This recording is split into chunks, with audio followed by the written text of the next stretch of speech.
橄欖打邊爐。好啦，新年打邊爐系列，知道這是什麼？不知道。這是潮汕人新年必備的油甘橄欖。你知道這是什麼的？濕橄欖，這個我都知道。這是可以用來幹什麼？煲湯。還有打邊爐，知道啊？還有打邊爐。對，夜媽媽走去打邊爐，買啲嘢打邊爐先。靚貨啊！大魚打邊爐，呢就係膠水啊。好嘅，走啦。和章魚有什麼區真係別？整到隻雞咁差唔多。好啦，買咗雞，買啲海鮮啊，我哋將啲雞骨咧飛下水先。橄欖同埋細橄欖啊，一齊落去做湯底，橄欖一切一班，咁樣煮先容易出味啊！又甘甘甜甜，又解膩，係嘛 ？OK 啦，啲雞骨飛好水啦，裝佢。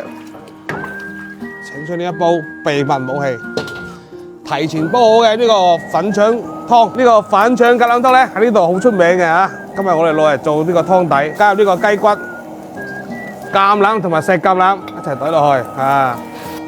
靚嘅粉腸啊！粉腸粉嫩嫩，撇咗那些浮沫，加啲呢個胡椒粒落去先。呢啖湯咧只有嫁幾單識欣賞，你有冇睇過呢個色咁濃啊？一人啲魚都一啲。哇，濕橄欖加上那個雞湯，還有那個粉腸的湯，哇，舒服。深夜邊爐開始，先把這個雞皮放下去先，這個雞皮先給它煮8分鐘，來點雞肉，這個是8秒鐘。蘸一下這個黃豆醬，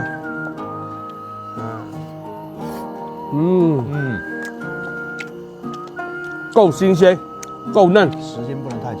對，整啲潮汕膠水食下先。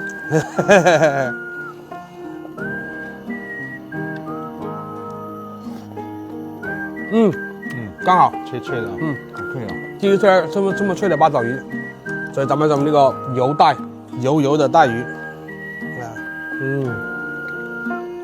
應該冇人聽過帶魚去打邊爐啊！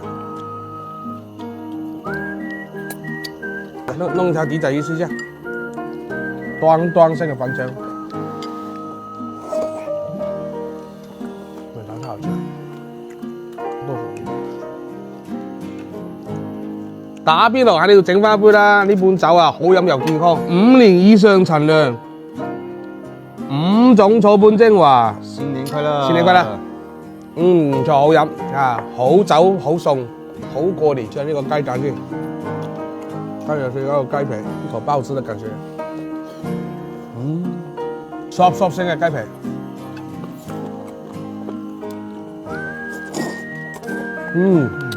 好滑，就像果凍一樣。整一啖湯先，啊，水果就要熟食好，打邊爐啊更加正。大家得閒可以試下。還有豆腐啊，你如果喜歡吃豆腐，豆腐也可以吃啦。